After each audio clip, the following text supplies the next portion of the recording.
So here we are. Good morning and welcome everybody. My name is Cinzia Penati. I work for ActionAid Italy and I am the project manager of WEGO 3, from individual IPVs empowerment to community activation, a project funded by the REC program of the European Commission. In the next couple of hours, you will hear it a lot. I mean, the acronym WEGO, WEGO 3, WEGO project. But what does it actually mean? WEGO stands for Women Economic Independence and Grow Opportunity. And we created the acronym back in 2016 when a first edition of the project was funded by the European Commission. Then we use it again for the second edition of the project, ended in 2021. And then we use as well for this third edition that is now coming to an end. WEGO 3 project aims to increase the local multi-agency network capability to foster the socio-economic empowerment and independence of intimate partner violence survivors by the co-design and adoption of gender-responsive labor policies. As you know, of course, anti-violence center, national, regional, and local authorities, job centers, employment agencies, trade unions, private sector, and training centers were therefore involved to co-design, co-develop, and test measure to meet the needs of women recovering from IPVs. More specifically, they cooperate to revise the available work-life balance measures, extended the anti-discrimination policies to GBV cases, and adapt support measures for women searching for a job or precariously employed. Between September 21 and November 22, we implemented in Italy, Bulgaria, France, and Greece the WEGO 3 participatory process consisted of, sorry, I'm telling you a lot of number now, a call for interest to collect information on the available local, regional, and national measures aimed at directly or indirectly supporting the social and economic empowerment of women survivors of intimate partner violence. 80 anti-violence centers from the 4 partner countries fill in the questionnaire, sharing the voices and perspective of more than 10,000 IPVs they supported in 2020. 13 focus group and 21 interview with 81 women exiting IPVs has been done to identify needs and critical issues concerning the policies in place, as well as tools to foster their economic empowerment.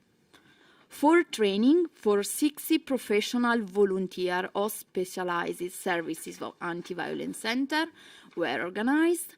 11 workshops on women's labor rights that involve 200 professionals from the world of work through the policy lab methodology.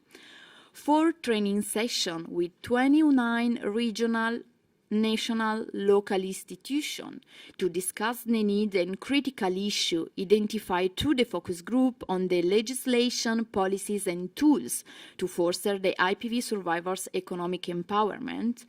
And then 4 policy lab paths, 1 for each country, were tested in Italy, France, Bulgaria, and Greece. They involve 187 participants from the workshop and training session. The outcome of the policy lab path were used to develop both the local trial and as well the national white papers.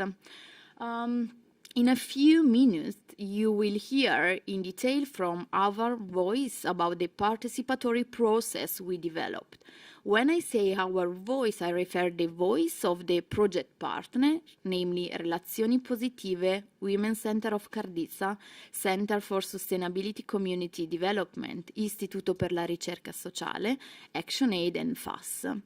In conclusion, I'd like to thank you to all of you, especially the wonderful, powerful and amazing women I work with in this project.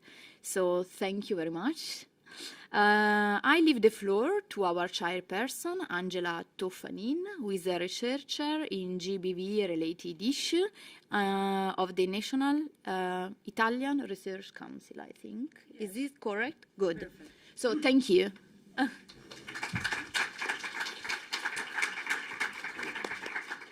Good morning to everybody, and thank you for the invitation to chair this session that I think is very, very interesting. I'm Angela Toffanin, as already said, Cinzia already said, and in the last 15 years I worked on the gendered violence against women, focusing both on the experience of women outside the anti-violence system and on policies and intervention on supporting them. We have a lot of presentation this morning, so I don't want to take a lot of time, and maybe we start with the first video and the presentation by Deborah Sciocco by ActionAid Italy. Male violence against women is still widespread in Europe. Almost 1 in 3 women have experienced physical or sexual violence at least once in their lifetime. The lack of economic independence is a major challenge for women willing to leave their abusive partner. To ensure the socio-economic empowerment of women recovering from violence and the response to their specific and intersectional needs, all relevant stakeholders must cooperate on a regular basis. The EU-funded project WEGO 3 developed the Policy Lab Path, an open methodology to co-design policy proposals and practices to support the economic empowerment of women recovering from violence. A Policy Lab path can be either a physical or virtual space. The methodology is deeply rooted in feminist values and adopts an intersectional approach. The discussion involves actors with different mandates, but common values are at the core of the Policy Lab path. A Policy Lab path strengthens alliances, creates or solidifies a local multi-agency network, and ensures collective action for change. It empowers participants by equipping them with different tools and concepts to enable joint reflections and analysis. It shifts power by influencing decision makers to address the structural causes of gender-based violence so as to ensure women's rights. This is how a Policy Lab path works. Step 1. Choose the focus and the purpose of the Policy Lab path to address specific needs of women survivors and related policy gaps. Step 2. Select and invite all relevant stakeholders to ensure different expertise and viewpoints. Step 3. Prior to the meetings, make sure all participants are on the same page. Send them a concept note, the discussion questions, and useful materials. Step 4. Convene the meeting in an easily accessible physical or virtual space. Set realistic goals and smoothly facilitate the discussion as an opportunity to exchange views openly and safely. In this process, anti-violence centers are crucial as they give voice to women's needs and concerns and share their knowledge. Step 5. Collect all insights and proposals and co-develop a policy or practical measure to address the identified women's needs. Then, test it through a trial. Step 6. Write a white paper to present the solutions stemming from the Policy Lab path and the trial to improve policies and practices. Engage policymakers and all relevant stakeholders to turn a collective effort into a transformative action for women recovering from violence. The Policy Lab path is an open methodology. Adapt it and test it in your country to advance together the right of women to live free from violence. For more information, visit WEGO Project.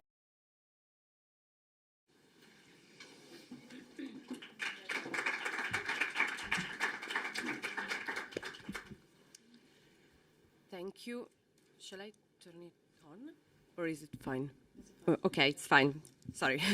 Hi, everyone, and thank you for being with us discussing this topic, which is at the core of each partner's missions, and which, as Cinzia Penati was saying, is the result of a cooperation effort which dates back in 2016. My role now is to briefly present the methodology that has been also showed during the video. And I will present this methodology, the methodology that we have developed, adapted and tested in the WEGO 3 project, with the aim of explaining how this specific project was relevant to test this methodology, and also explaining how the whole WEGO project path with the 3 editions of the project led us to this development. I will focus in particular on the approach that has characterized the partnership effort over the years, that is the feminist approach. Let me start from the organization to which I belong, which is ActionAid, just explaining what the term participation means to us. Working on participation is something we have done in the WEGO 3 project, but which we also do in other projects and in all our activities. And it starts from the idea of giving voice to right holders and civil society to improve and enlarge confrontations in the public spheres. The actions needed to achieve this aim, which have also been implemented in the WEGO path, are the creation of physical or virtual spaces where the confrontations can take place, the effort to strengthen organizations and individuals, giving them the tools and the knowledge to actively participate in the process, and the creation of networks where exchanging practices, both on methods and on contents.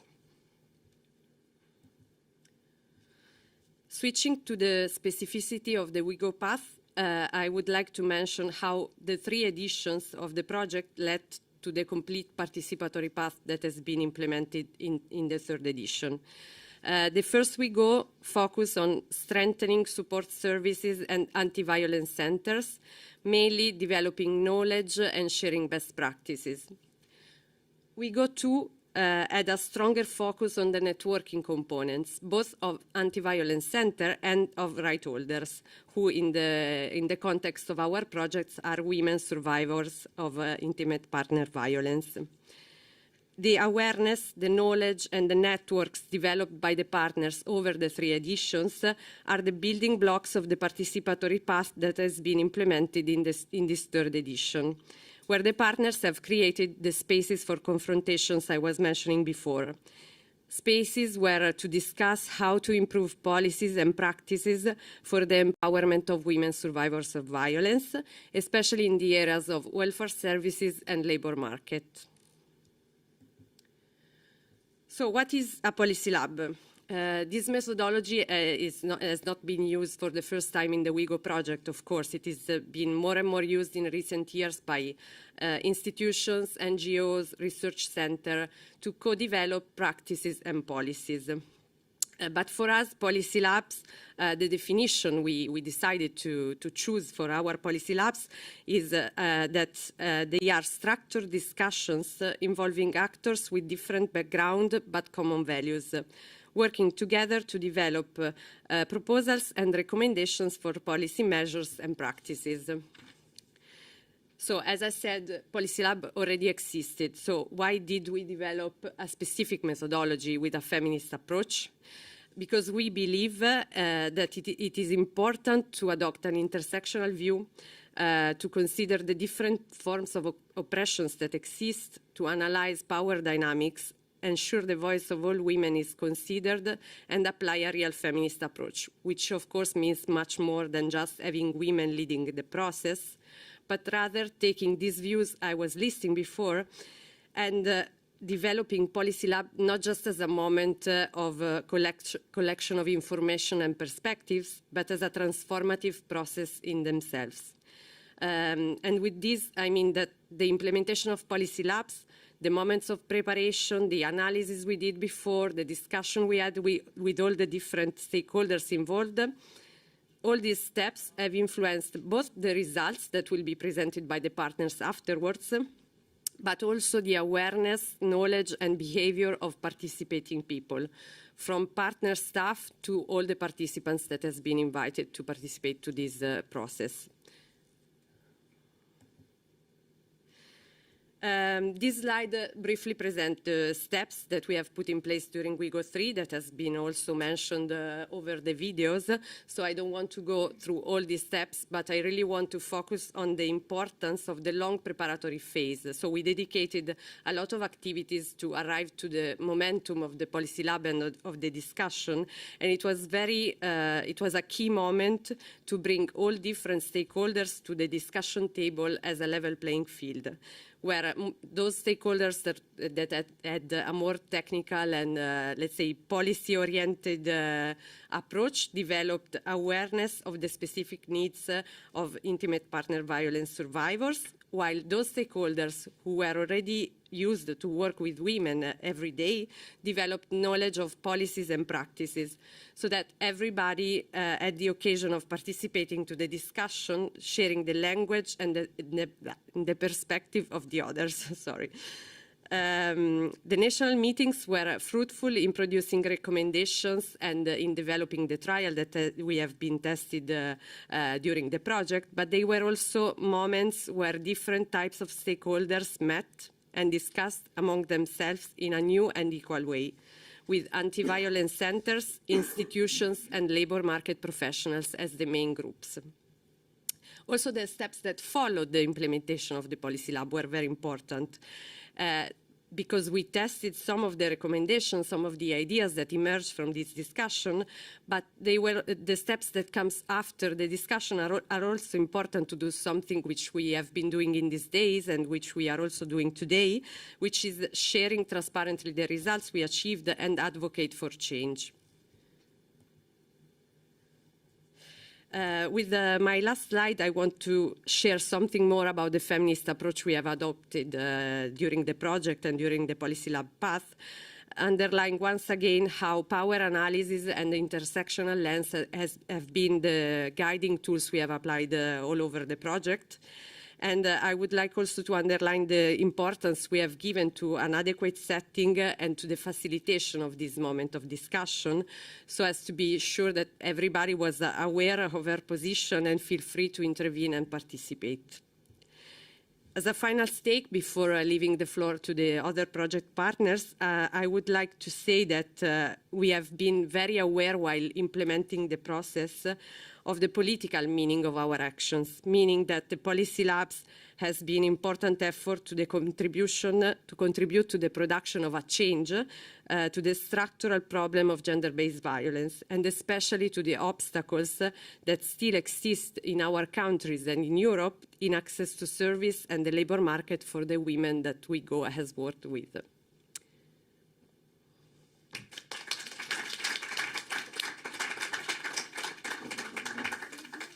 Many thanks to Deborah Sciocco, and now we can set the stage for the first block of presentation. I'll be very, very, very, very, very sharp with the time, so please forgive me. You have like 15 minutes, and I give you a signal when you have 2 minutes left.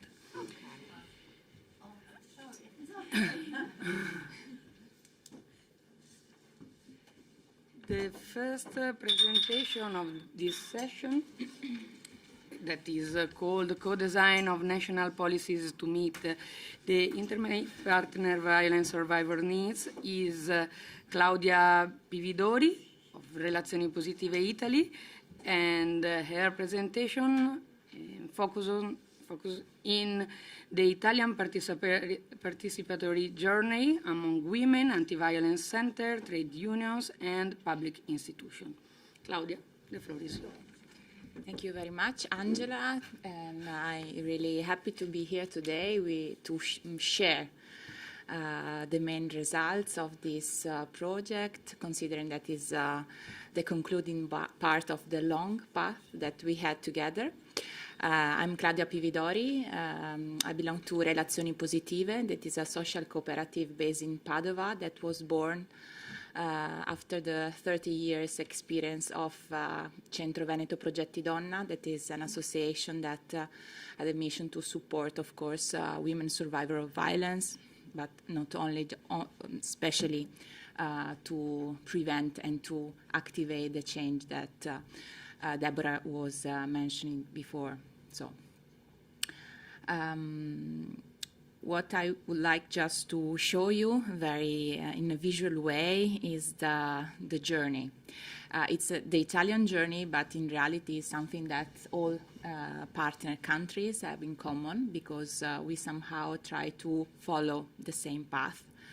So, okay, now you can see it. So this is the visual representation of the path that we have. So you can see on the left the 5 main activities, let's say, that we had carried out during the project. The first 3 concern mainly the gathering and collection of women survivor needs and women specialized services opinion concerning the state of the art of the existing measure, policy, practices to support the socioeconomic empowerment of women survivors. So, of course, these activities were crucial according to us, because it is essential that every policy, every practice is informed, is fed by the inputs of the rights holder themselves.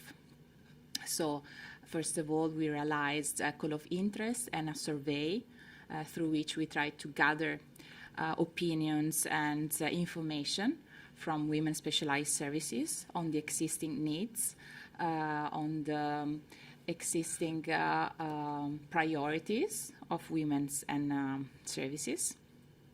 And we did the same through focus groups run by us, by our staff of women specialized services, with women directly, really to gather their voices. The next part concerned the involvement of other crucial stakeholders for the support of socioeconomic empowerment, so actors of the world of work, including trade unions, employment center, employment agency, but also institutions, as they are the one mandated to adopt and to implement policy. So it was crucial to take them on board. All these activities somehow help us, well, like a building block to create a knowledge basis in order to start our policy lab path, as Deborah has just presented you. So from all these activities, we really had a clear picture of existing obstacles, needs, priority, but also of possible solutions that could be put in place. And we want to discuss concrete and real solutions in the policy lab. So we organize, you see on the left part, the policy lab with all these stakeholders. We identified one practice to be tried. I'm not going to anticipate anything. I will leave you with the suspense, because you will have a following presentation that will present the result. We had the follow-up, and then we wrote the white paper. That is a sort of consolidation of all this knowledge, of all this result, with some recommendation.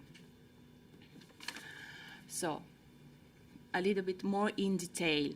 So this is what came out from the activities involving women and women specialized services. So with the survey, with the focus group, and with the training. So you see there are many needs, criticalities, but many also priorities. It was very clear from the confrontation among us with sharing on experience with women is that none of the existing measures supporting women's socioeconomic empowerment, be it an income support tools, welfare measure, employment, housing, seems alone to be able to guarantee in the long term a sustainable socioeconomic empowerment of women. A critical point is the inadequacy of the national welfare system that is considered to be fragmented and not sufficiently ready to adapt to the specific needs of women, not to have sufficient resources, both from the human side to the economic one.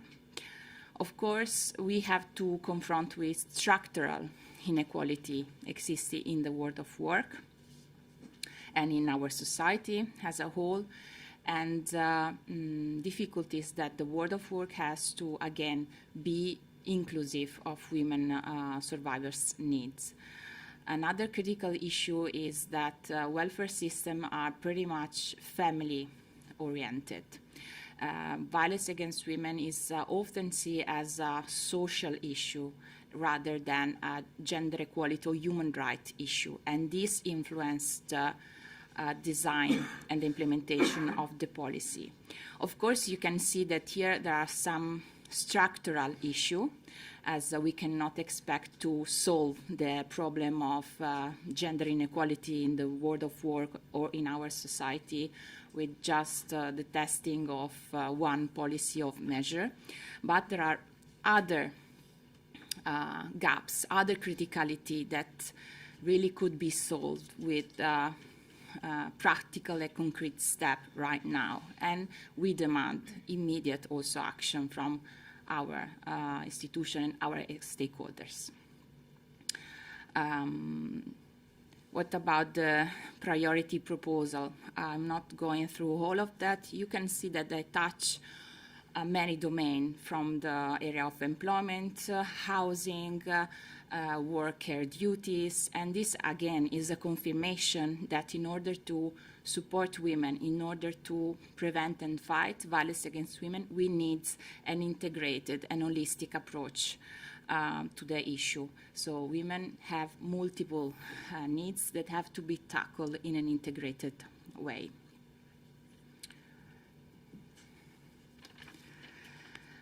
What came out from the moments and training and workshop that we had with the World of Work professional and the representative of the institution? Maybe quite surprisingly, what came out, it was really similar to the deficiency, instancy raised by women and women specialized services. So we have seen a lot of commonalities of view, of understanding of the phenomenon. Just I want to raise one point on what came out from the training of the World of Work professional is the need to develop more tailored and not standardized training for women. Training and work opportunities that really fits much better the needs of women, that do not replicate gender stereotype. So opportunities that try to value existing skills and competence of women, because they are skilled, they are talented already. And the needs expressed by companies themselves to be trained on the issue of violence against women, on their need to be able to better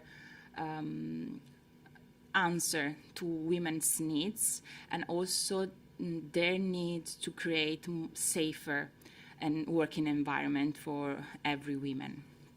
From the side of the institution, the focus was very much on the work-life balance, and this was recognized as one, of course, of the main obstacles for women survivors to find a job and keep a job, especially with part-time job or job with non-regular or ordinary timings, for example. And they really shared with us the starting point that every program, every measure is really seen as like an emergency. They are not structural funds or resources to invest in the area of social support for women. So we perceive also a level of frustration from the institution themselves because they felt they weren't equipped enough. Of course, on our side, there was the need to highlight that institution themselves needs more training, needs to adopt a more gendered approach and not a neutral approach that, as I said before, very often characterize social and welfare system.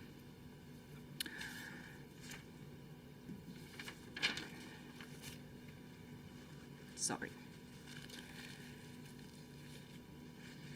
So, as I said before, all this knowledge, all this information were used to select two main issues to be discussed in the policy lab in order to identify then one measure to be tested in a trial. So the two main issues selected were the welfare system and a specific measure existing in Italian legislation, in the Italian system, for income support to women IPV survivors that is called freedom income. That it's a sort of income support specifically for IPV survivors. I'm going through this one before because then it was the latter that it was chosen for the trial. So what was the outcome of the policy lab concerning this income support measure? Mainly, we all agree that it was supported by inadequate resources and there was a lack of sustainability. So it was a measure that granted women with 400 euro per month for 12 months. So you may well understand that 400 euro is not that enough to guarantee you freedom. And especially, you can imagine that in Italy, the potential number of women beneficiaries of this measure are 20,000. And in a year, it was possible to provide this income to 300. So there was a huge gap between the potential beneficiary and the one that really could benefit from the measure, of course, because of lack of resources. Another point, I don't know if it's something common in other countries, is that according to regional competences, somehow welfare measures are implemented in different ways. So when regulations are not that clear, then local authorities interpret, let's say, access criteria or ways of implementing the measure differently, and this creates, of course, inequality. Another crucial critiques for women specialized services that only women that, that this income support measure could not be requested by women themselves, but only by social services. Again, linking the status of IPV survivor with the social situation. We know that not every IPV survivor is in need of social support. In this case, they link the possibility to access these benefits with a social support program, in a sense. And another exclusion criteria was the fact that they required a residency. So women that could not declare a residency, for example, women in shelters, for example, that have not a residency, or women with migratory background that still had not a residency were excluded from these benefits. Concerning the second topic, the one that then was chosen for the local trial is the welfare system. So main issue and possible solution. So main criticalities of the welfare system, bureaucratic obstacles. In Italy, I don't know, I'm concluding, in your countries, every social benefits, welfare benefits, is dependent on a certification of your income situation. So you have to provide a sort of paper stating your salary, your possession, etc. Depending on the level, of course, of your income, then you access or not social benefits.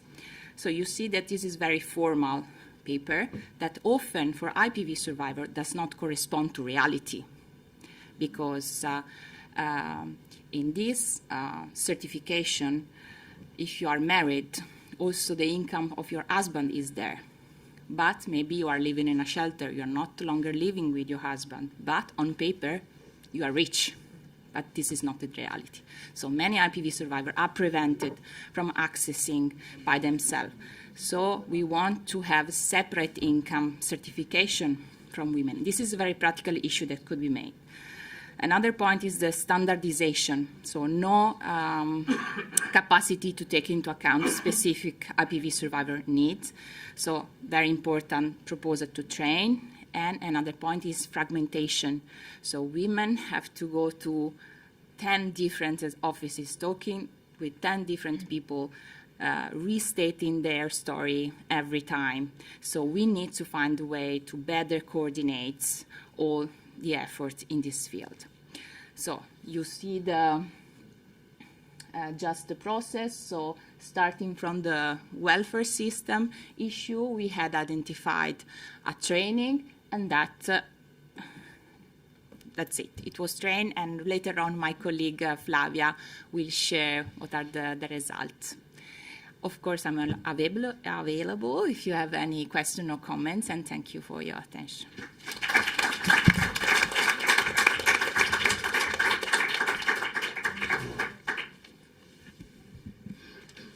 Many thanks, Claudia Pividori, also to remember us that survivors are not a vulnerable subject, but subject in a vulnerable situation because of the vulnerability and the precarity built by welfare, social system, labor market, and policies.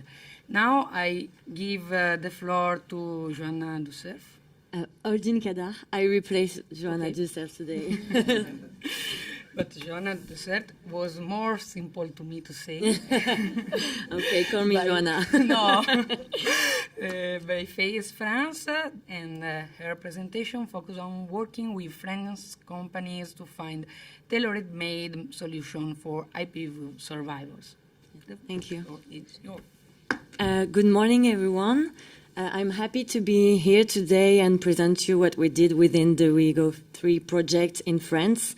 Like the other European partners, the results of the local trial have allowed us to make several recommendations to meet IPV survivors' needs, and also allowed us to see the importance of working with companies in order to find tailor-made solutions for IPV survivors.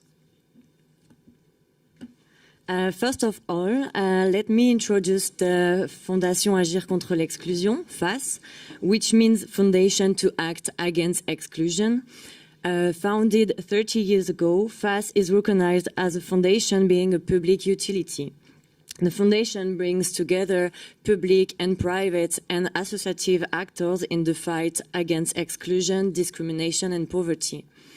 FACE areas of expertise include support in returning to work, education and guidance for young people, mediation, fuel poverty, and violence against women.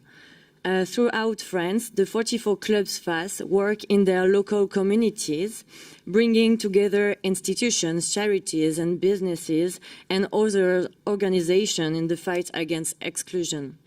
The relationship FACE has with companies is one of its biggest strengths and contributes to the quality of the network and action in the community. In 2022, FACE collaborated with over 4,000 businesses and helped more than 413,000 people. It's on this basis of this expertise that we were able to co-create our French local trial. We developed the local trial in Allier, a rural department in the Auvergne-Rhône-Alpes region. We decided to focus this experiment in rural area for many reasons. Women living in rural areas are more likely to be affected by unemployment and precarity than those living in cities. The rural environment presents specific challenges for women experiencing IPV. Furthermore, socio-professional reintegration of IPV survivors in rural areas presents challenges specific to the environment. There are fewer employment opportunities, poor public transport services, and few affordable childcare options. Women who contact socio-professional reintegration structures may not receive the support they require because workers may be unaware of the specific issues survivors face or lack the appropriate resources to effectively meet their needs. Our local trial was defined during several meetings where we brought together different local structures such as AVCs, companies and public stakeholders that are involved in the social professional reintegration process. The sharing of expertise was essential in the construction of this experiment. The aim of the project was twofold. Firstly, we aim to improve the socio-professional reintegration process of IPV survivors by delivering awareness-raising sessions to the actors involved in the process. Secondly, we wanted to make companies aware of the consequences of IPV and the ways in which they can improve the professional reintegration process. After consulting with a variety of local actors, it was decided that staff at Maison France Service, we can call them MFS to be faster, which are local public services information centers, should be trained in recognizing and responding to cases of domestic violence. These awareness-raising sessions were carried out by the staff at the club Face Territoire Bourbonnais and composed of Christine and Cécile, who are here with us today and whom I would like to thank for their job.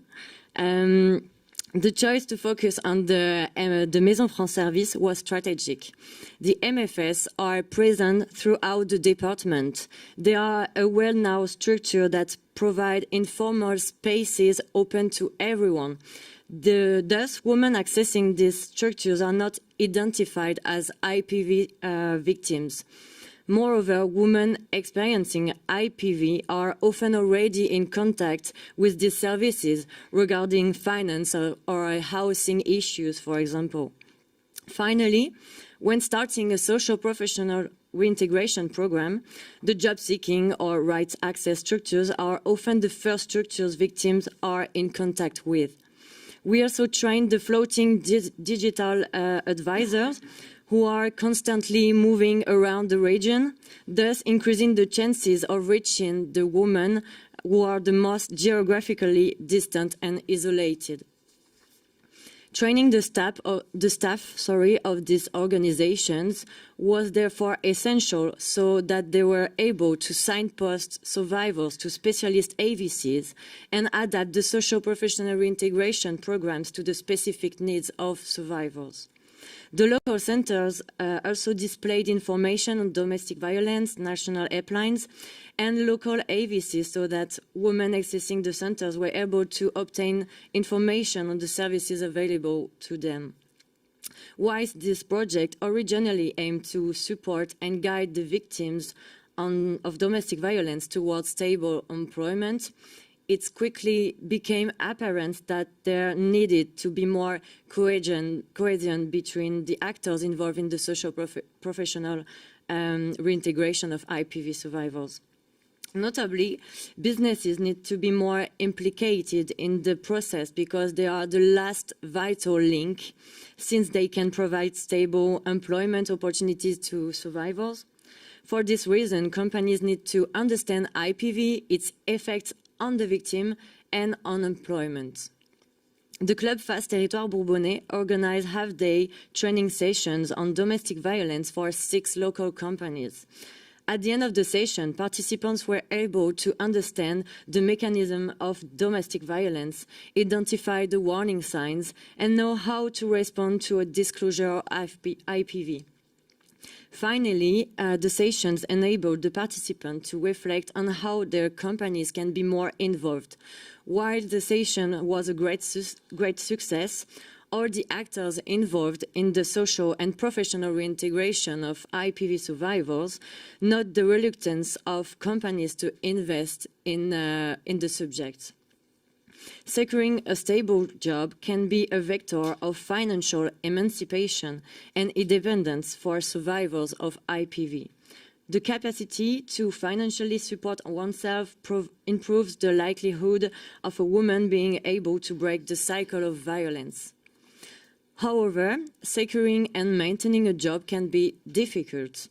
IPV has consequences on the physical and mental health of victims and the social, financial, administrative, and material parts of their life, all of which can impact a woman's ability to successfully remain in employment. If survivors of IPV are to successfully enter the labor market, companies must understand the impact of domestic violence in the workplace. The local trial showed that many companies don't clearly understand the relationship between IPV and employment. For many, domestic violence is a private issue that does not require their attention. Furthermore, negative stereotypes about victims of IPV may negatively influence a company's willingness to invest to social professional reintegration programs. The local trial showed that to improve the support for IPV survivors in social professional reinsertion process, local actors must collaborate and cooperate. This is especially true in rural areas where geographical isolation negatively impacts the IPV survivors. The project has shown that all organizations, so employers, employment structures, AVC, and so on, have a specific and essential role to play in the fight to end IPV. When organizations are trained on domestic violence, they know how to best respond to a woman's needs. As we have just seen, FAS is convinced that companies have an essential role to play in the economic empowerment of survivors of domestic violence. FAS believes that it's important to include businesses in this fight, which is why in 2018, FAS co-founded with the Caring Foundation the 1 in 3 Women Network. It's the first European network of companies committed to fighting violence against women. It supports businesses to implement policies and procedures that ensure an effective response for employees experiencing domestic violence. They also allow companies to share best practices, develop their network of stakeholders, and deploy a common voice. An average person spends 1/3 on their time at work. For those experiencing domestic violence, the workplace is potentially the only place where they spend time away from their abuser. Companies, therefore, have an important role to play in ensuring that employee victims of intimate partner receive the support they need. When a company is engaged in the fight against domestic violence, it can create a safe working environment. Survivors are more likely to successfully maintain employment when they feel protected, supported, and listened to. Now, FAS is seeking funding to set up the Project L, which means Together Let's Fight Against Exclusion and for Solidarity Employment. This project aims to promote the socio-professional reintegration of IPV survivors or long-term unemployment by supporting them to find work. A total of 100 women will be able to benefit from a comprehensive support program, and they will be empowered and supported to develop the levels of professional success. This will be achieved through individual and collective support, which will take into account the peripheral obstacles and specific needs of the woman. This project will also involve companies. Fast Clubs will train and equip businesses in their respective communities to raise awareness on domestic violence, to promote the implementation of internal practices to support survivors, and to understand the effects of IPV on the recruitment processes. Companies will also be made aware on their role in maintaining employment and promoting the socio-professional integration of IPV survivors. Finally, companies will be able to evaluate the impact and effectiveness of the pathway. And that's it for me, and thank you for listening. Many thanks. I think that in Italy, for the 67% of employers, also work-life balance measures are a private problem. So let's imagine for violence.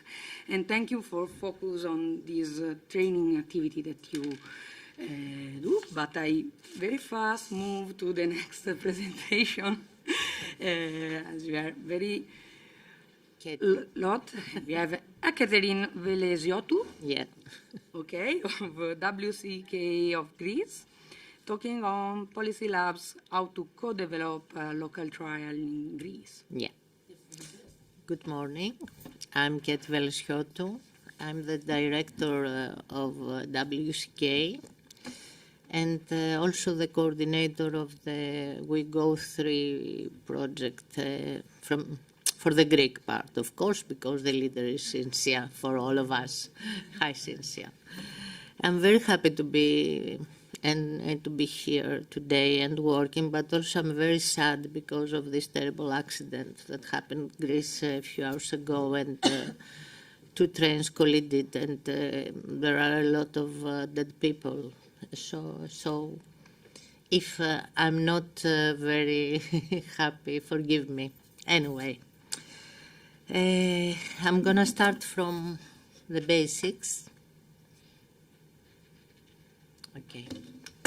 I will not refer to all of this because everyone before me and in the beginning all were referred, but I'm gonna say that gender equality refers to equal rights, responsibilities, opportunities for all individuals regardless of their gender. Does it exist? No, of course not is the answer. This fact results that women have to face persistent and systemic barriers which do not permit them to achieve their full potential. WCK works every day for and fight every day for it since 30 years, almost 30 years before. So, why I'm telling all this? Because the WEGO 3 project aims to increase the local multi-agency network's capacity to foster the IPV survivors' socio-economic independence through the design and adoption of gender-responsive labor policies by developing and using a number of tools such as the Policy Lab Path. It already said what is a Policy Lab Path, so I will try to describe, okay, yes, it's the right slide, what we have done in Karditsa to result to our local trial.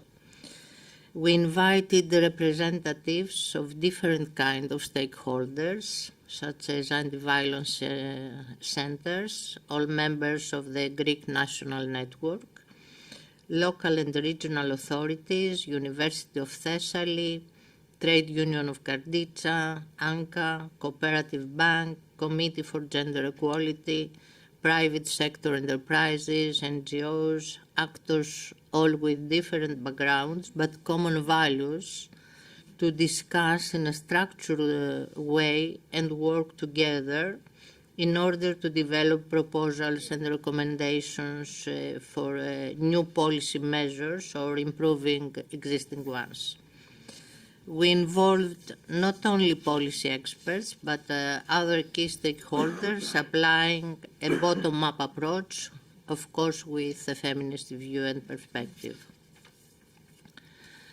Our main objective was to promote the socio-economic empowerment of IPV survivors through the participatory design of policies, initiatives, measures, recommendations to address to their needs. I have to note at this point that in Karditsa we have at least two serious advantages. The existence of the local ecosystem of organizations which are supportive one to the other, and the 30 years of operation of WCK. So the WEGO 3 projects have found a fertile soil to be implemented.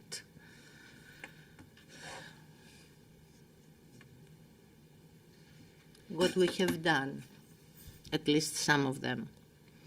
A very good start done with the workshop on women labor rights and policy lab methodology for the world of work professionals in collaboration with local stakeholders, 29 participants in presence and many more online. In the training for institutions which followed, participants were educated in the policy lab methodology.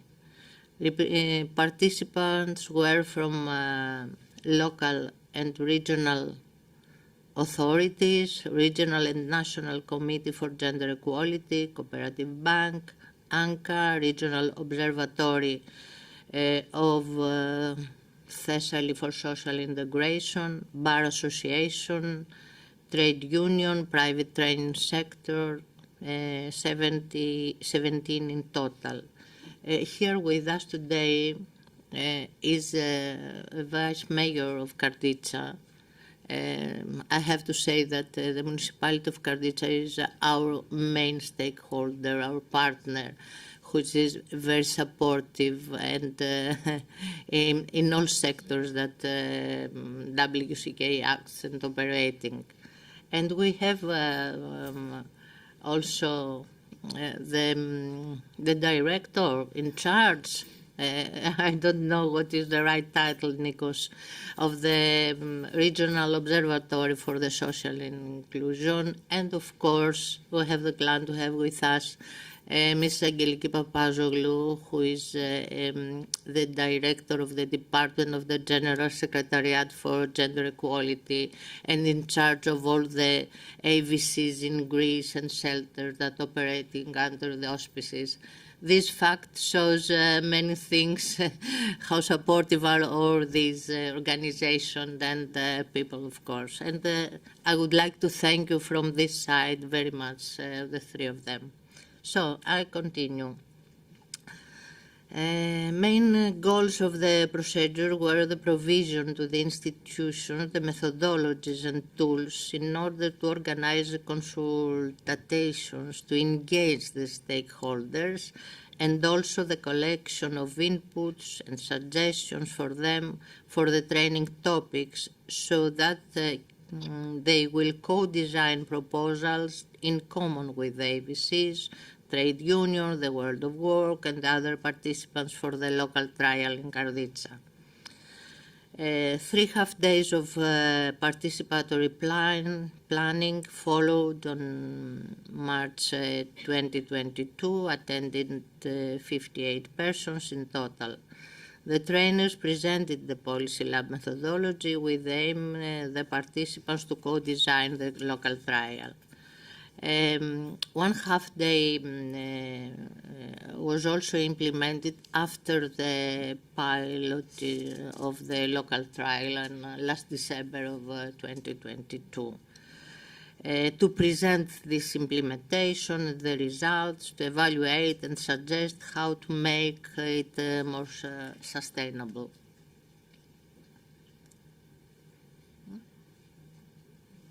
Is it slide 4? No? The same than before. Is it? The green button. Katie, you should. The green. This Yes. one. This one. Okay. The Policy Lab path was a fruitful procedure, and in this slide you see some of the needs that arose out of it. Was the presence of a concrete supporting network, the reconciliation of family and work life, the customized work empowerment, and the need of building personal independence, and finally the sensitization of the enterprises and the world of work in general with regards to the specific needs of IPV survivors. Regarding the general remarks, needs and conclusions, in order to meet the needs of IPV survivors, I'll be referred to some of them. Firstly, we had to access the existing supportive policies. After that, improving and suggesting new ones is absolutely necessary. The stability of the persons who work in the AVCs and other relative structures is needed, is absolutely needed. Local society, including relative organization, has to work regardless national political decisions to find new ways to support the IPV survivors by creating perhaps new tools which will enhance their entry to the labor market. The plan actions have to be a pressure mechanism for the authorities, at least for at regional level.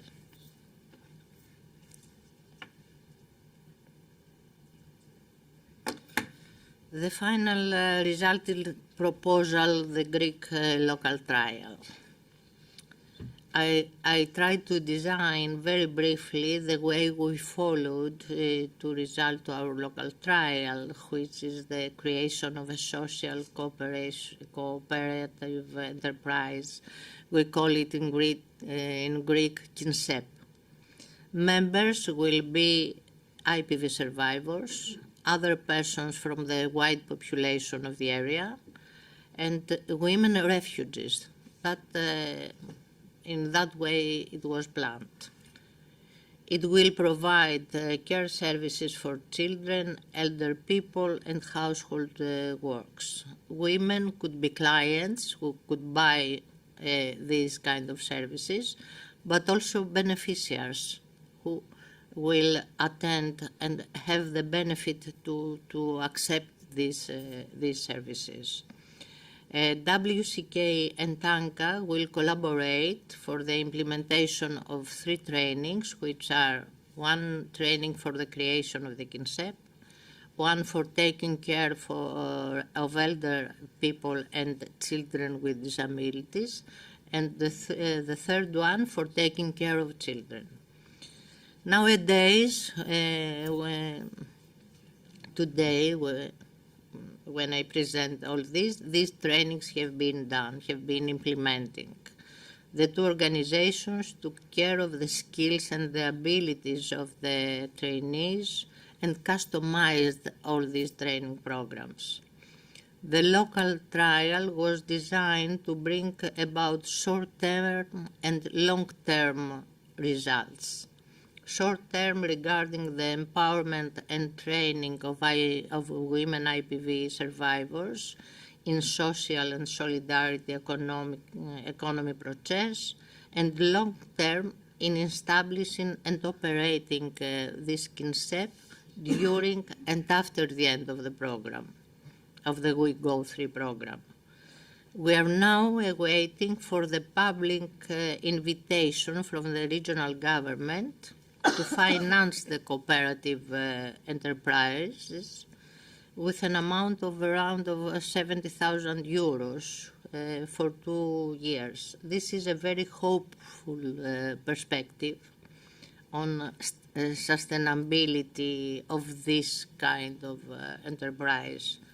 Together with the women, we are looking forward to continue. So, I will finish, if it's open. I'll finish this presentation saying that in order to address to women's inequality, a comprehensive and sustained effort is required, and change underlying structures, laws, and attitudes.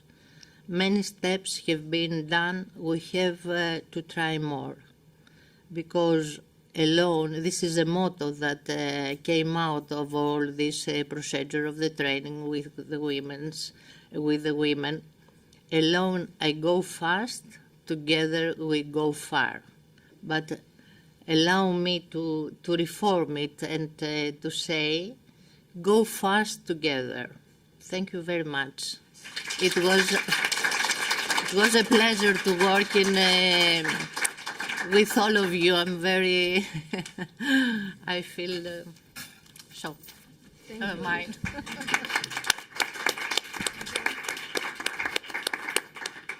Thank you, Ekaterini, to focus on sustainability and so continuity of intervention, and also to take care the institution, because as you said, it say a lot of the institution, but I think that it say a lot also of you and your organization, and it is important in order to have a multi-agency approach and a multi-agency response and intervention to really solve the problem or try to solve. So many, many thanks, and we go to the last but not least presentation of this session, that is Diana Georgieva. Georgieva, it's better. Sorry. Of the Center for Sustainable Community Development in Bulgaria. And their presentation is From Words to Action, the Local Trial in Bulgaria. Okay, thank you very much for the opportunity. Good day, everyone. Thank you very much to be here together and to discuss and talk on these important issues.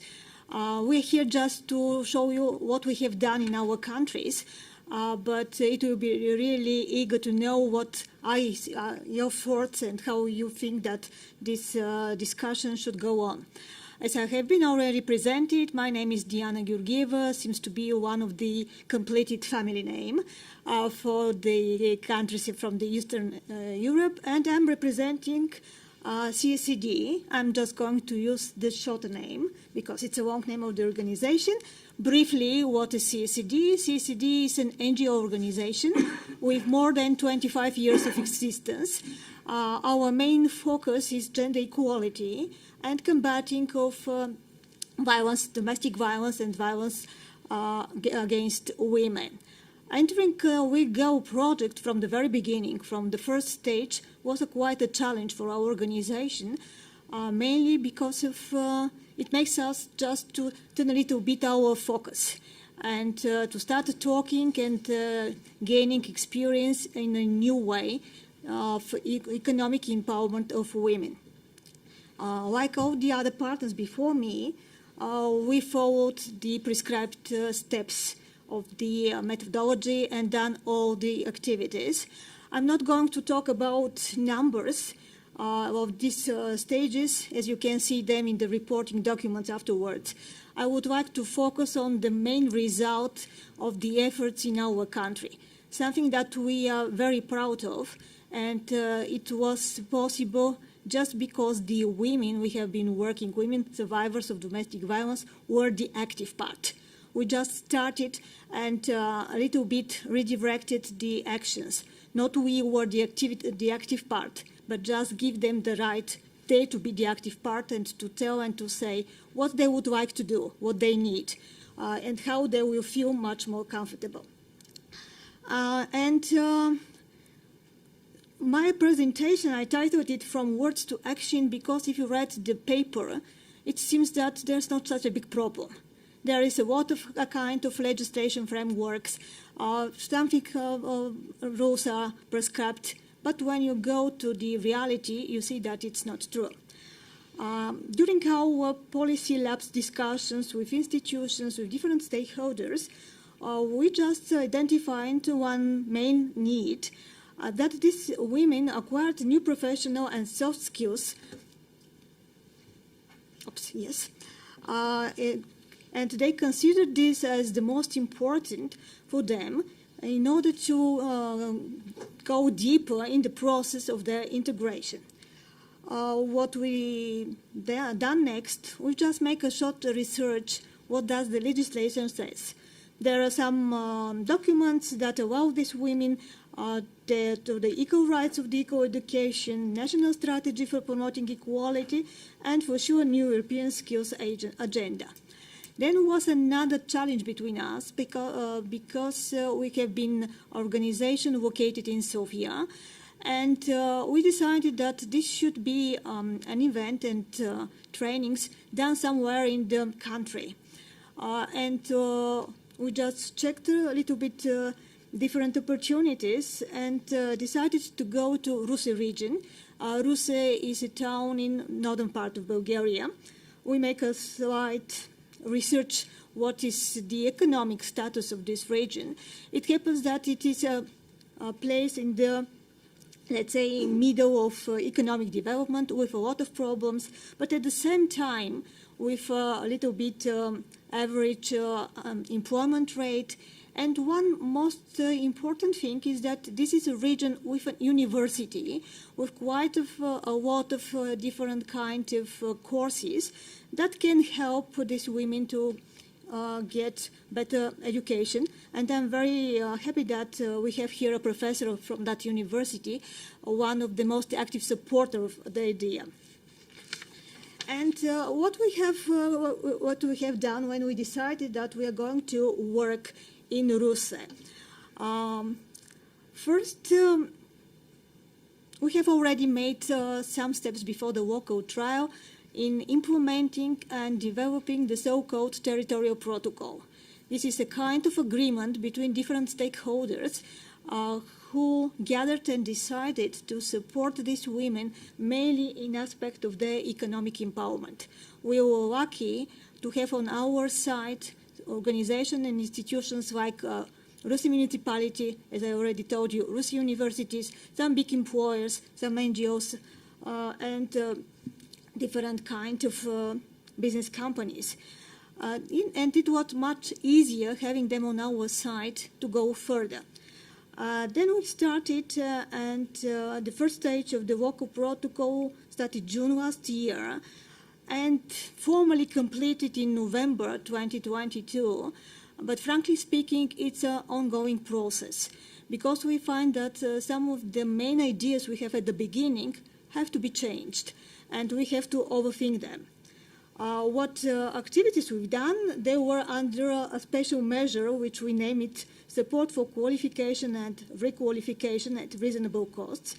And this was a set of activities that were not quite possible if we couldn't have the support of the ABC Center in Ruse region, because this was the partner who helped us to get in touch with the women, survivors of domestic violence, and support us in every level.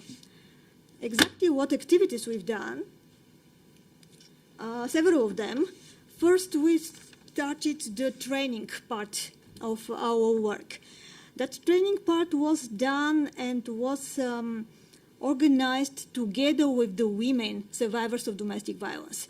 They just, in discussion with them, decided what we would like to do. And we decided that we should go to an idea of babysitting agency. Why babysitting agency? Because we made a small and a short, let's say, research among mothers in the region, and there was a lack of provision of services for babysitting, but our services. And this wasn't one of the reasons. The other reason was that there are many of these women, most part of them, were mothers, together with children, and they also feel this lack of services. 3 special trainings have been done. One of it was trainings in social entrepreneurship, and mainly with an accent how to develop your own business, how to be your own boss and solo entrepreneurs. Then we have specialized training in babysitting, training who finished with certification. And now these women, they have a certificate that allows them to work as babysitters in many countries in Europe, together also in Bulgaria. And the third was a training in emergency care. when you're taking care of kids, you should know how to react if an emergency case came. This training was done under supervision of the Bulgarian Red Cross, and the ladies also have a certificate for successfully past training, yes. The activity's next stage was the developing of a pilot model of a social enterprise. We have already registered an NGO last November in Bulgaria.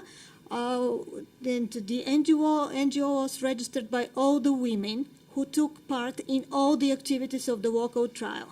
What is the most motivating of this thing that happens in Russe is that these women were participating in each training, in each meeting, with no delay and with no excuses.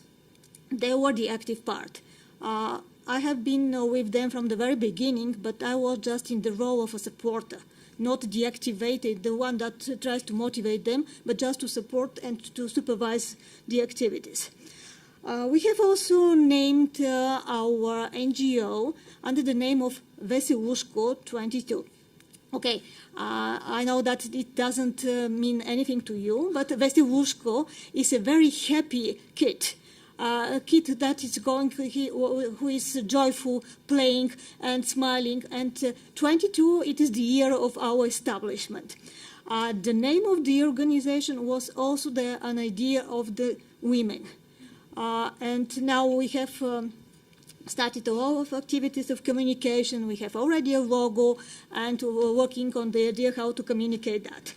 And the third activity is just piloting this model to make it from a regional base to a national base. The first idea was to develop it like a social enterprise, but being a part of different accelerators program shows us that we should think of another way of organizing the activities. Maybe we're going to think it as a social startup.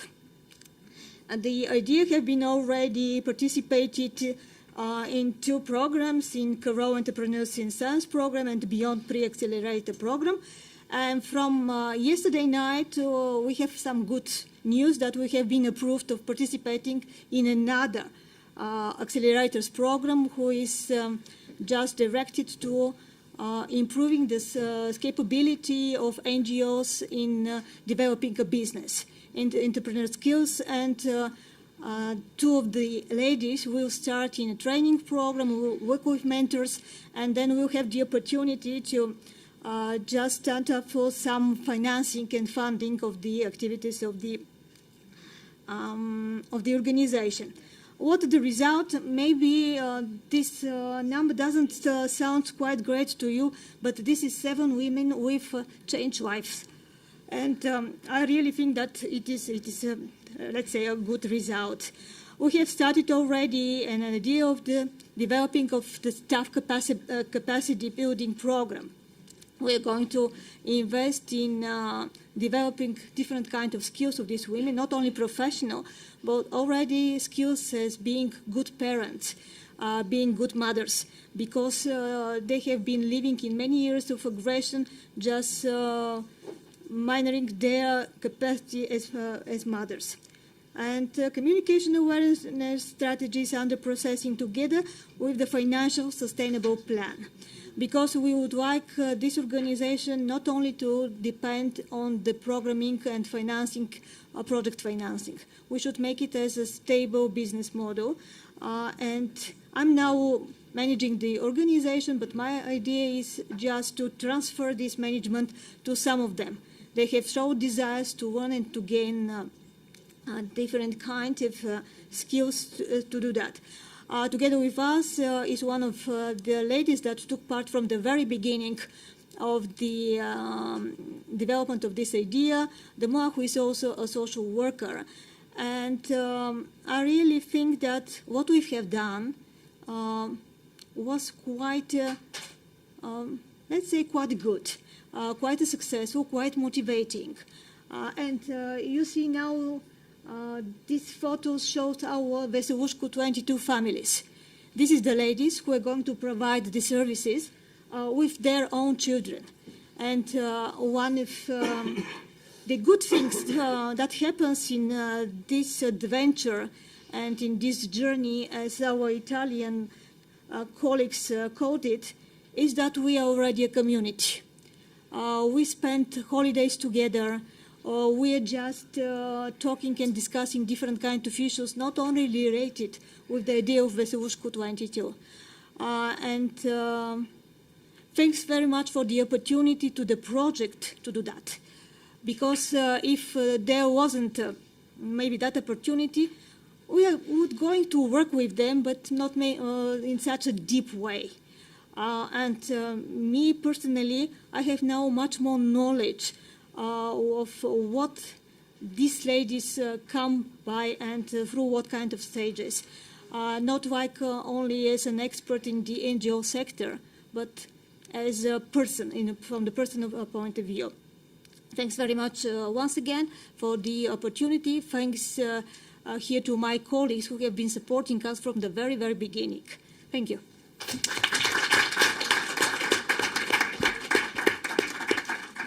I think that the last presentation explained what Deborah was saying at the beginning.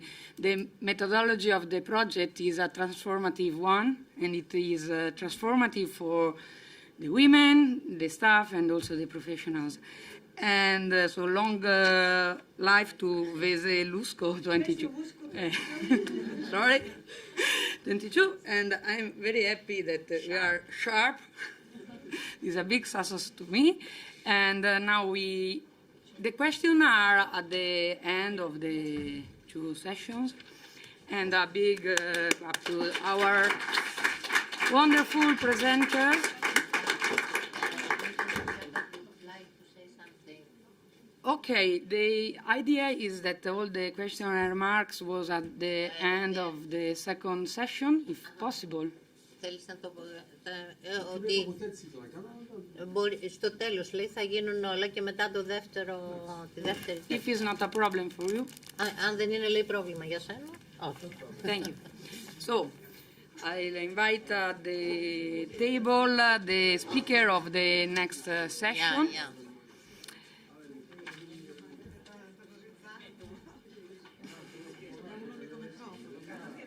No. Sì. E poi avvicinate anche quello. Usiamoli tutti. E credo che se le...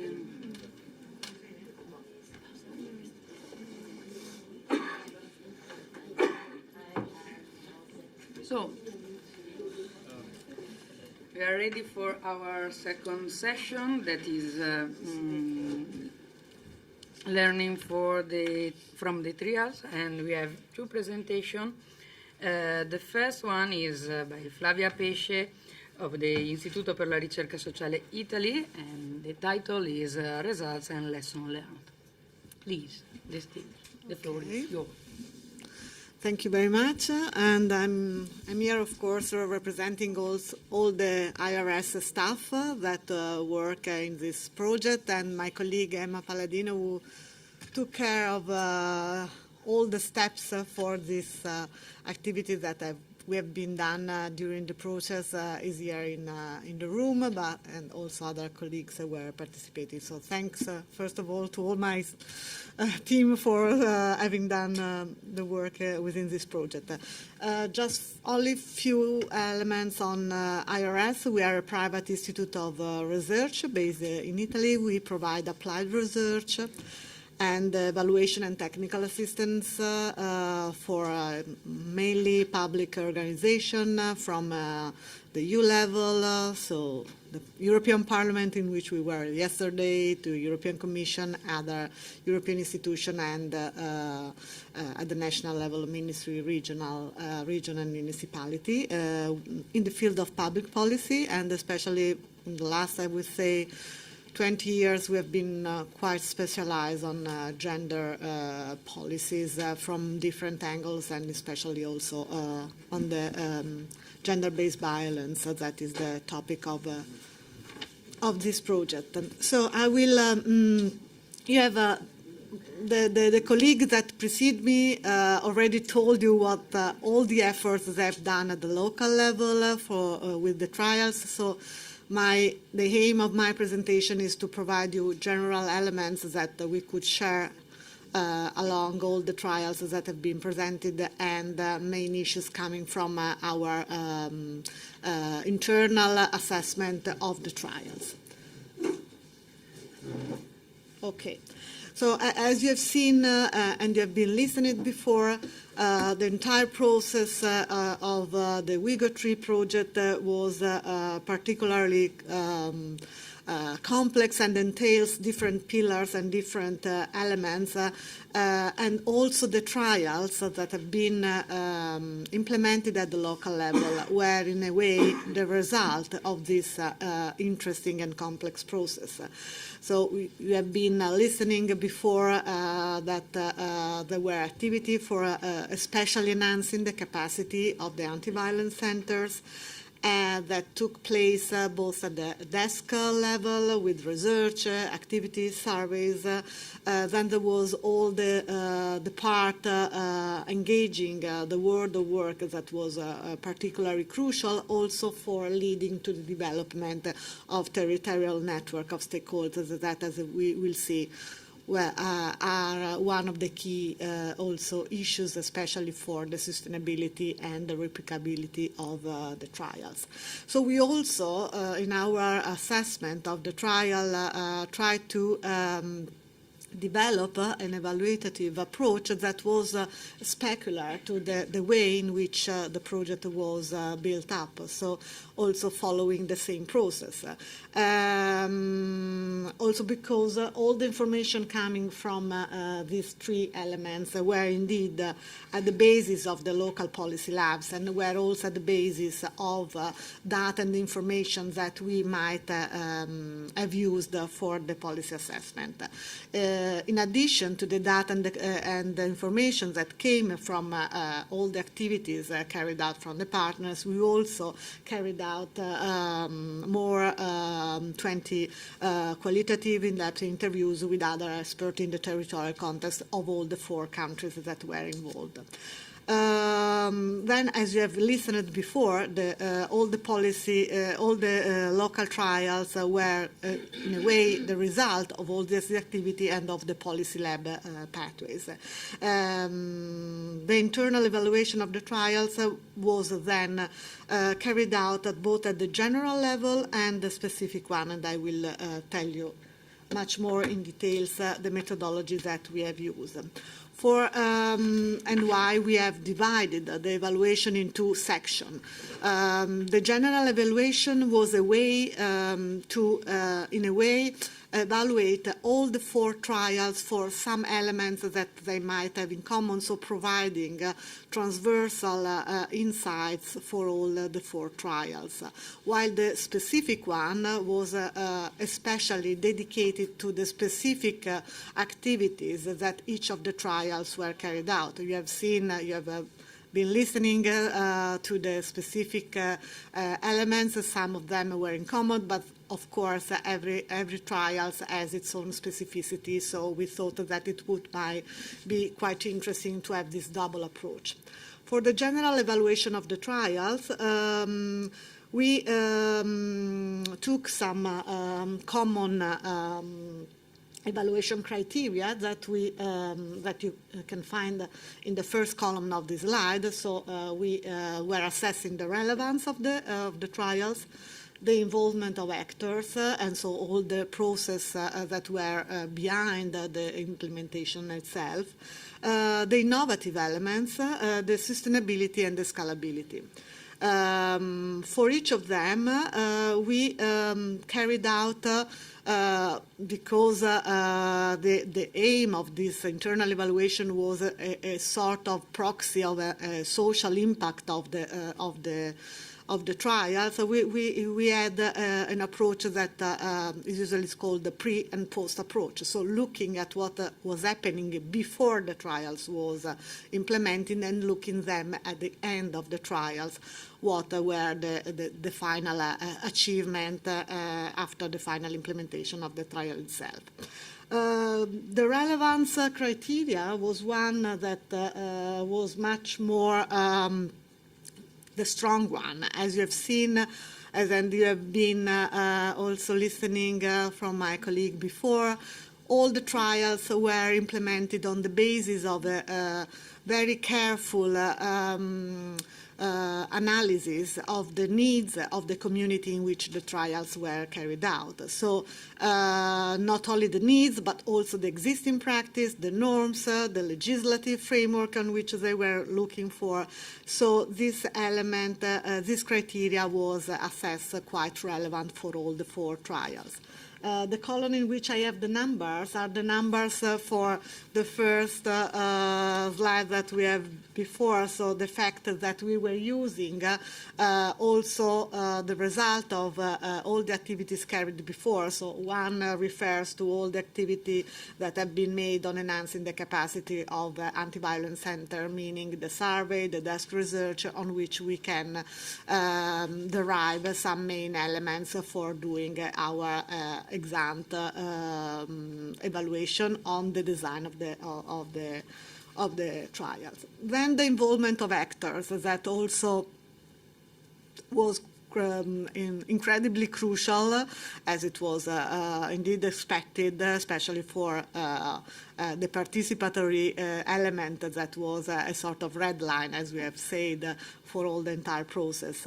Not only with regarding to external actors, so key stakeholders that they might have provide an added value to the success of the implementation of the trials, but also relating to the involvement of key participants of this trial, both referring to women, as we will see later in the specific evaluation, or to professionals that were involved.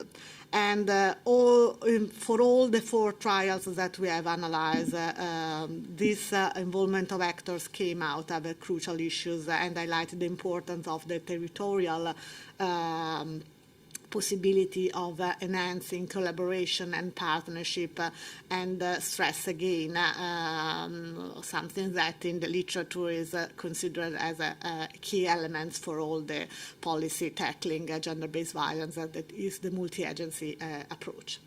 As for the innovation criteria, also this, I think, came up quite interesting. This was assessed with regards both to existing norm measures and practices, and with regards to IPV survivors' needs. And especially for with regard to existing norms, measure and practice, we have seen, and you have also listened from the colleagues that have presented, that in all the trials there was an attempt to in some way discuss and questioning the existing norms to provide some elements that could support in a different way within the existing borders something that could be much more effective if run in a different way. So also for this aspect, I would say that the innovative part, even if some of the trainings were quite similar also to other projects that have been carried in the same field, were quite innovative for the fact of trying to, in some way, as I say, discuss and also critically question what can be done within the borders and the framework in which each trial has been implemented. The sustainability evaluation criteria is the one that was a little bit more critical, and you have listened, of course, a key element for successful, especially in the long-term sustainability of the trial, is of course, the possibility also to have access to funding. In some cases, we have listened to the trials before. In some cases, there are already some possibility. We have heard from the Greek colleague, for example, that there are already some idea of having some tender at the regional level on which the new enterprises that might concur, or in other trials, there is the possibility of discussing discussing with other local stakeholders that have been involved the possibility of support. But in any case, this is a crucial issue that should be still continued to be monitored, because it's also one of the key usually weakness ring of any European project, that, okay, when the fund is ended, what can we do in support? And all the activities that were done to raise awareness, to improve the local ecosystem, I think are really, really quite important, because go in the direction of supporting the possibility of having this sustainability also in the long-term period. Another important and I think quite interesting issues came up from the criteria of scalability that we analyze from the point of view of the vertical scalability, so to transpose the trial to different level of governance, or not just transposing, but initiating a sort of fertile discussion at different level of governance, as I said before, for example, the Greek, that already from the municipalities dealing with the regional level for having and achieving financial support, but also horizontal scalability to different territorial and contexts, and being this an European project with different partners which come from different specific territories with specific needs, specific peculiarity. This is also quite important. And we have seen, and this is quite an interesting element that is common in the gender-based violence on project dealing with gender-based violence issues, that I would say, unfortunately, problem for gender-based violence survivors are really the same in any countries. And so in a way, the answers that the trials were providing, even if really tailorized to the specific features of the national context, are highly important for also future transferability to higher contexts within this project, but also beyond the project. And this, I think, is something, a lesson learned that could be widespread also outside the partnership, and could remain as an added value of the project for future work on these aspects. As for the specific evaluation of the trial, instead, also in this case, we follow, as I said, a pre-post approach that in evaluation is a way, as I said, to derive a sort of proxy of the impact that a specific intervention might have on participants. This was created through the use of a pre-post questionnaires that we have been administered to participants to all the training sessions that most of the trials have been implemented. Plus, we also, of course, related to desk documents, desk research on documents and reports, and interviews with the partners. One important element that I would say also in the conclusion, I'm okay with the time, is also related to the fact that, as we have listened before, there were two trials that were much more specifically addressing women and for their empowerment, and others too that were specifically addressing services or institution. And this is also is a quite interesting result coming from the specific evaluation, also in the terms that I was saying before, for horizontal transferability. Just few elements for each of them. There is a very huge and big report that will be uploaded on the website of the project, in which each of the trial is specifically presented with all the results and numbers. I thought to not annoy you with specific elements, so everyone for the partnership, of course, but as I was saying, also beyond could read. But I wanted to stress the importance, some important issues from each of the specific evaluation of the trials. For Bulgaria, as we've listened before, there was this, the trials was devoted for the creation of this social enterprise, and for the pre-post questionnaires that we administered to the women that were participating, there was this significantly increase in their knowledge, first of all, about childcare, emergency care aid. Before Dana was also said that particularly this aspect was supported by the Red Cross, with leading to a qualification. So this was really assessed in a real positive way from the women that have been involved, because has not implied a generic increase in knowledge, but a specific increase in skills and competences that they might spend not only in the enterprises that they have created, but everywhere or in another jobs or whatever. So this was particularly a positive element that came up, and especially this is related to something that came up from the result of our questionnaires, that the knowledge that they appreciate much more was the specific technical basis for running in the future the social enterprise, or for deriving specific skills, very specific technical skills, for example, like the definition of a business plan or the sustainability of running a social cooperative.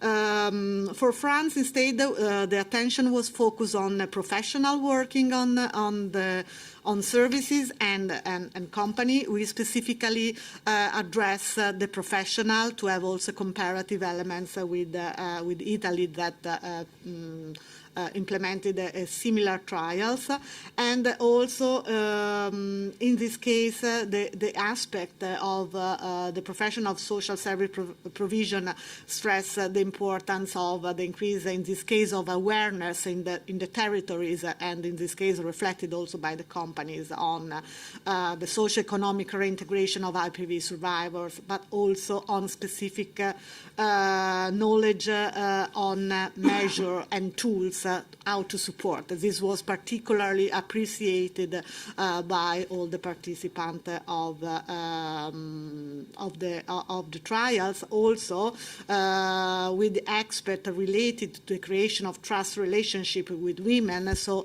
the importance for the professional, in this case, not only to have basic technical skills that might be of help for providing good services and support, but also to have crucial transversal skills that, like empathy and creation of trust, that are crucial elements for really establishing a relationship that could lead to fruitful and effective results. As I said also before, again for Greece, the attention was for trained women, and again the significant increase in their knowledge in the field of care provision. Also, in this case, on contrary to Bulgaria, the field of care was explored by different aspects, not only for the care for children, but also for the care for elderly people or disabled people. So, achieving expertise from different angles that might be of help, and again stress and coming also from this specific evaluation the importance of the collective process.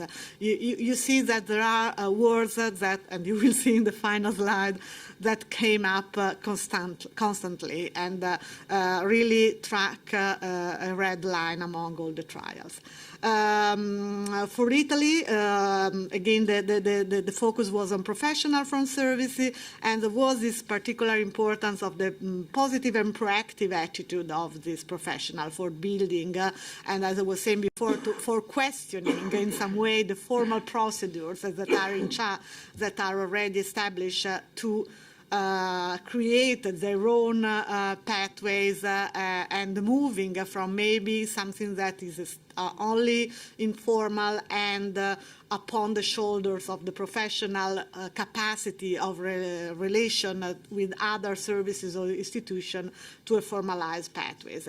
And something that is also important here, it was highlighted, this trade-off between efficiency and care. This is another crucial element that is, often comes up in gender-based violence project. Providing services and support to IPV survivors is not just providing a service as it is any others. It's a specific work that need, as I was saying, the establishment of trust, the establishment of relationship. So it's something that should go beyond the services. And this something that was addressed during the training and was particularly appreciated. As a general conclusion, so I hope to have been in the time, on 1 minute, we try to elaborate a sort of word cloud, including the main issues that came up from both the general and specific evaluation, and we have created these two boxes that I was saying before related to the different aspects on which the trials were focused on. So the one on the right is on local trials that were specifically addressing in targeting women IPV survivors, while the one on the right is what came up, generally speaking, from those two trials that were indeed targeting the services and the wide local context. As you can see from the word, the word that came up especially from the two trials on targeting women are self-esteem, that was crucial, opportunities, proactivity. So all elements, as I was saying before, that really touched the core elements of creating a network. I appreciate that Diana before was saying we are a family. The group and the network is not just professionals that are becoming aware of specific competencies that work together, but they have reinforced their self-esteem in a reciprocal way. And this is one of the major results, I would say, of this kind of trials. But of course, there is also this aspect of competencies and entrepreneurship that came up very strongly from the trials, because all the competences that have been transferred are technical competence, technical skills that, as I said before, can even be transferred and used by these women in other contexts, in other jobs opportunity. While on the other side, for the trials of, that was addressing services in local context, so the general institution in which they were embedded, there is this element of quality that you see is a little bit bigger than the others, relationship again, expertise, knowledge, and dialogue. And I would say relationship and dialogue in a way connect the specific evaluation to the general one, in which we were saying also the possibility of transferability at the higher vertical relation level of governance and at the horizontal one, and the quality of services I was referring before. So the services that are going to be provided are not just a service as anyone else, but should include a specific approach, feminist approach, and elements that are really grounded on specific knowledge. From both of the two sides, in any case, the importance of a solid territorial network with different stakeholders came up as prominent and a crucial element for the success of the trials, not only for the long-term sustainability, but also for the implementation, as maybe did not came up from all, but came up in some way from all the discussion of today. All one stream of the project is also to support and build and reinforce this local ecosystem, and the local ecosystem could be the pivotal elements that could really bring further success to the trials in a sort of dialogue that might generate a significant impact on women, but also on the local context in which these trials have been embedded. So I stop here. I hope to have not taken too much time. Again, if you want to see all the details for each of the trials, please go to the website and look at our report. And I wish you also to thank you, all of you, for all these years. That was really fruitful and really particularly interesting. So thank you to all of you.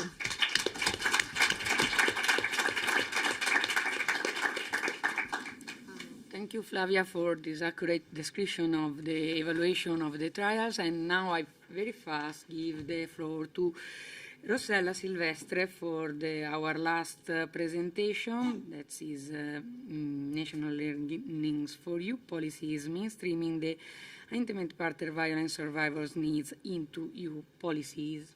Please. Okay, thank you, Angela. Good morning. Good morning, Good morning, everyone, and thank you for being here for the last appointment of WEGO 3 project. And I will briefly introduce what we mean when we talk about mainstreaming the intimate partner violence survivors' needs into European Union policy, and why we're asking for this kind of policies to the European institution and, of course, to our national institutions. And as underlined so far, as we already heard, the achievement of the socio-economic empowerment for women extreme violence is, of course, a complex issue and also a challenging process that calls for attention and efforts from a wide range of stakeholders, so local and national, but of course also European institutions can play a vital role in speeding up this process. European institutions over the last decade have certainly contributed to prevent and combat male violence against women, but a lot of work still needs to be done, especially when we talk about socioeconomic empowerment. But what do we mean when we talk about socioeconomic empowerment of women extreme violence? We are talking about that process that offers women the material condition to live violence, to consciously exercise control over their life. And of course, having an adequate income, safe housing, for example, easy access to well-run public services, but also a decent job are essential requirements to recover from violence, but also the must-have elements of an efficient public policy to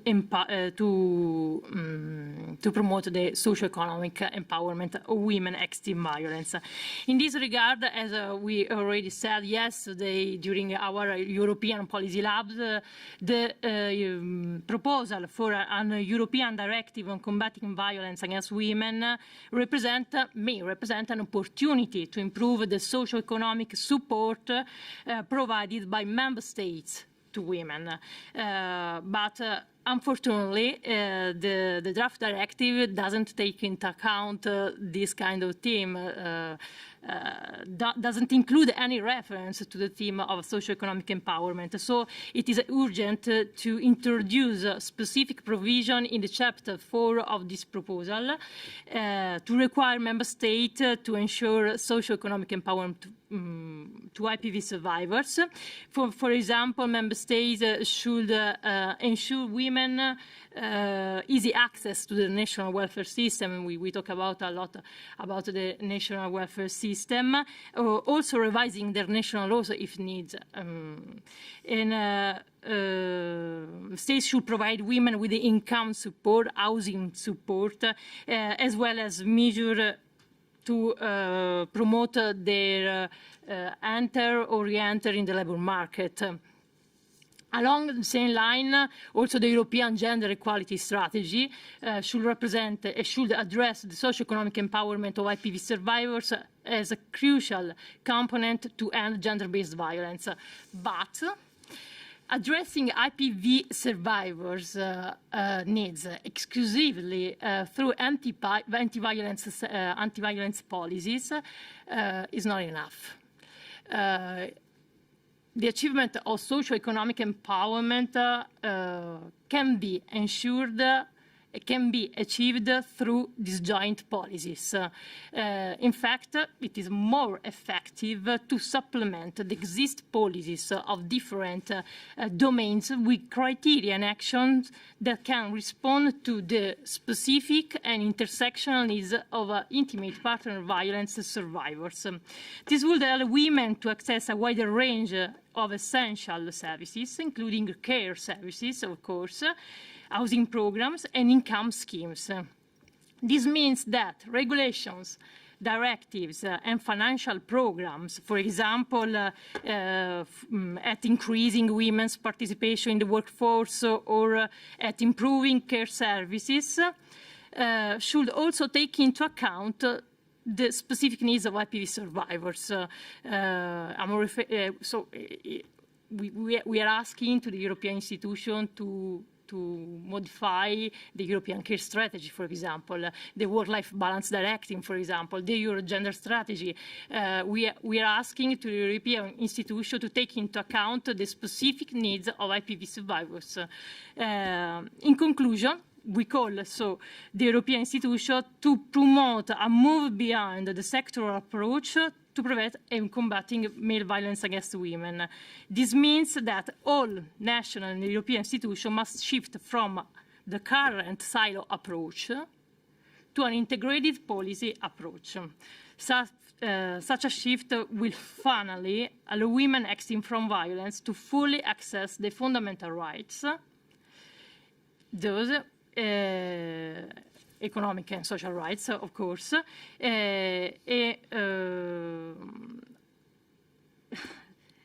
ensure them to fully achieve their socio-economic empowerment, we hope. So this is our request for the European institution that today unfortunately, I'm not here. Yeah, so thank you very much, and we hope that